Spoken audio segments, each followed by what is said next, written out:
नमस्कार दोस्तों, आज की क्लास में हम साइंस के अति महत्वपूर्ण क्वेश्चन पर चर्चा करने वाले जो आपकी आने वाली एमपी पुलिस के एग्जाम के लिए अति महत्वपूर्ण क्वेश्चन होने वाले हैं। तो बिना किसी देरी के सबसे पहला क्वेश्चन आपके सामने आता है कि मनुष्य में ऐच्छिक गतियों का नियंत्रण किसके द्वारा होता है। मोस्ट इंपोर्टेंट क्वेश्चन है दोस्तों। तो मनुष्य में जो ऐच्छिक गतियां होती है, जैसे आप खाना खा रहे हो, सो रहे हो, बैठ रहे हो, लिख रहे हो, पढ़ रहे हो, ये सारी आपकी ऐच्छिक गतियां है। और इन ऐच्छिक गतियों का नियंत्रण कौन करता है? तो दोस्तों याद रखना है, जो आपके मस्तिष्क का सेरिब्रम वाला भाग है। ये सेरिब्रम वाला भाग क्या करता है? तो ये सेरिब्रम वाला भाग आपकी जो भी ऐच्छिक गतियां है, इन सारी ऐच्छिक गतियों को नियंत्रण करता है। तो याद रखना है, ऐच्छिक गतियों का नियंत्रण कहाँ होता है? तो सेरिब्रम में होता है। अगला क्वेश्चन, शरीर का तापमान कहाँ नियंत्रित होता है? मोस्ट इंपोर्टेंट क्वेश्चन है दोस्तों कि आपके शरीर का जो तापमान है ये कौन नियंत्रण करता है? तो दोस्तों याद रखना है, ये करता है आपका हाइपोथैलेमस। और हाइपोथैलेमस भी कहाँ पर पाया जाता है दोस्तों? तो ये भी आपके मस्तिष्क का ही एक भाग है। तो याद रखना है, मस्तिष्क का एक भाग है हाइपोथैलेमस। और हाइपोथैलेमस का काम क्या है? तो आपके शरीर का जो तापमान है इसको नियंत्रण करने का काम करता है हाइपोथैलेमस। अगला क्वेश्चन है कि निम्नलिखित में से कौन सा एंजाइम लार में पाया जाता है? अति महत्वपूर्ण क्वेश्चन है दोस्तों, कई बार परीक्षा में रिपीट हुआ कि जो आपकी लार है, इस लार में कौन सा एंजाइम पाया जाता है? तो दोस्तों याद रखना है, जो आपकी लार है, इस लार में टाइलिन नामक एंजाइम पाया जाता है। मोस्ट इंपोर्टेंट क्वेश्चन है दोस्तों, टाइलिन एंजाइम आपकी लार में पाया जाता है। अगला, शरीर की सबसे बड़ी ग्रंथि कौन सी है? तो दोस्तों याद रखना है, जो शरीर है, आपके शरीर की सबसे बड़ी ग्रंथि कौन सी है? तो याद रखना है, जो यकृत है, ये यकृत आपकी शरीर की सबसे बड़ी ग्रंथि है। और अगर आपसे पूछे कि जो यकृत है ये कौन सा रस स्त्रावण करती है, तो यकृत पित्त रस का स्त्रावण कौन करता है? तो यकृत करता है। ये मोस्ट इंपोर्टेंट क्वेश्चन है, पित्त रस का स्त्रावण यकृत करता है, जो कि आपके शरीर की सबसे बड़ी ग्रंथि है। ठीक है।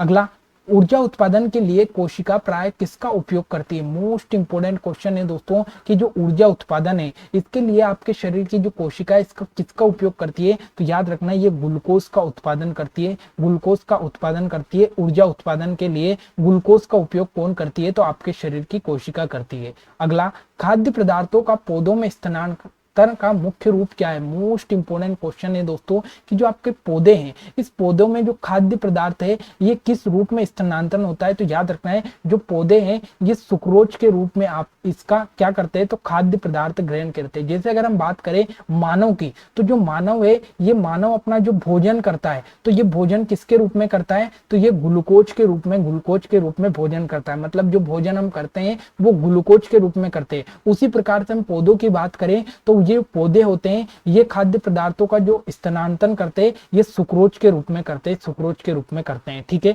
अगला, मनुष्य के मस्तिष्क की सबसे बड़ी झिल्ली कौन सी है? मोस्ट इंपोर्टेंट क्वेश्चन है दोस्तों। तो मनुष्य के मस्तिष्क की सबसे बड़ी नहीं, सबसे भारी झिल्ली कौन सी है? तो ये आपकी कौन सी? तो ये आपकी एरेक्नोइड, सॉरी ड्यूरामेटर। ड्यूरामेटर आपके जो मनुष्य है, इस मनुष्य की सबसे भारी झिल्ली है। अगर हम बात करें मनुष्य की मस्तिष्क की, तो ये 3 झिल्लियों से मिलकर बना होता है। पहली होती है आपकी डी, डी मतलब ड्यूरामेटर।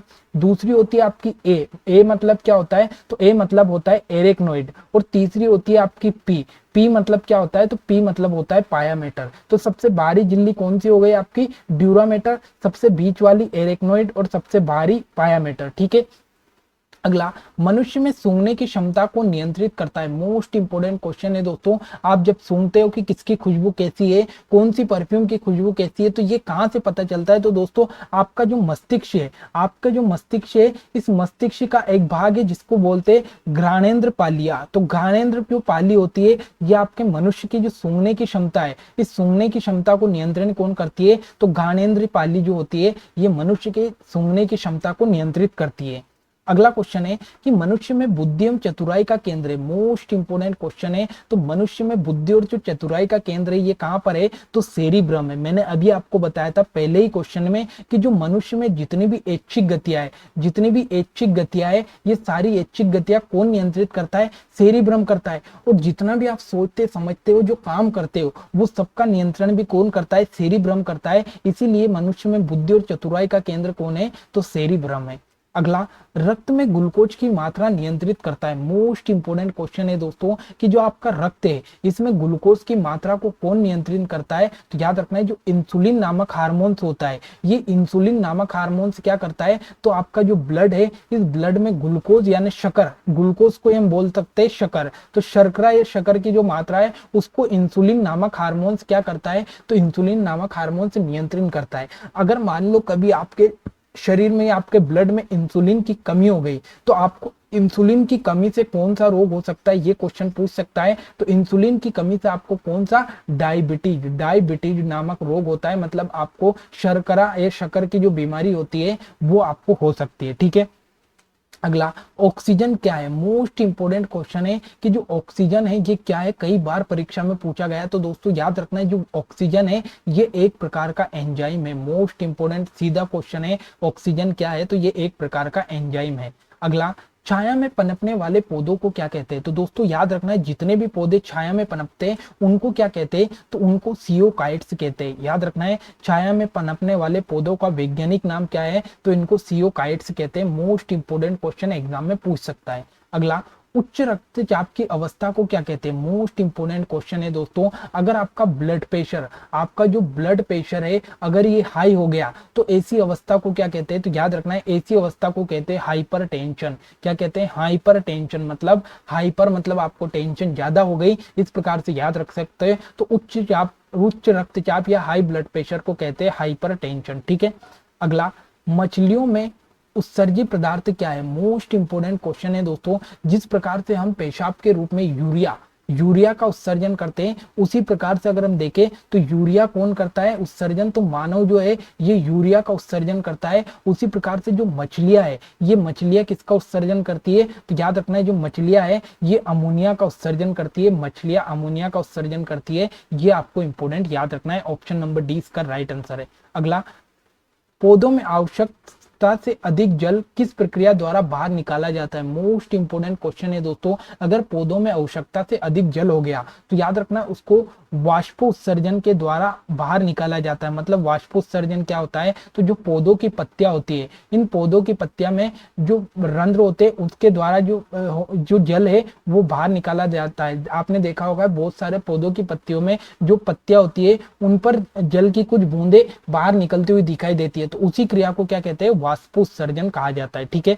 अगला, भोजन का पाचन किस प्रकार की अभिक्रिया है? तो दोस्तों याद रखना है जो भोजन का पाचन है ये एक किस प्रकार की अभिक्रिया है? तो ये अपचयन की क्रिया है। क्या है? अपचयन क्रिया है भोजन के पाचन की क्रिया। मोस्ट इंपोर्टेंट क्वेश्चन है। तो भोजन का पाचन करना है किस प्रकार की अभिक्रिया है? तो ये अपचयन अभिक्रिया है।